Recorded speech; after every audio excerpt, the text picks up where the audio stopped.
কেউ দেখো কন্ট্রাডিক্টরি শ্লোক, জানি সবসময় গণ্ডগোল হয়, বড় বড় মানুষ ঝগড়া করে। কর্মণ্যেবাধিকারস্তে মা ফলেষু কদাচন মা কর্মফল হেতুর্ভু মা তে সঙ্গস্ত কর্মণি। কর্ম করিয়ে যাও, ফলের আশা করিও না। শ্লোকটা ঠিক সেভাবে না। শ্লোকের 4টে অংশ। কর্মণ্য এব অধিকার অস্তু মা ফলেষু কদাচন।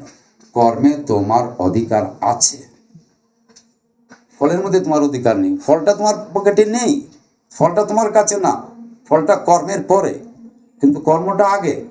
কর্মটা করার ক্ষমতা আছে, অধিকার আছে, অতএব কর্ম মন দিয়ে করো, ফলের কথা চিন্তা করিও না।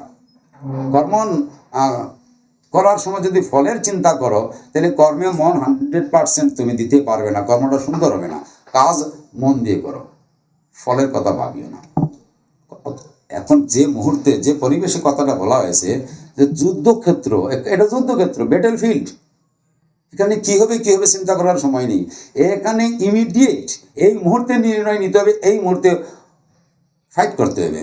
তুমি যদি চিন্তা মগ্ন থাকো কি হবে, মারবো কি মারবো না, যুদ্ধ করবো কি করবো না, ওরা তোমার জন্য অপেক্ষা করবে না। ওরা সুযোগ পাওয়া মাত্রই তোমাকে মাটিতে পুঁতে দেবে, কারণ তুমি যেটা ভাবতেছো ওরা তা ভাবতেছে না।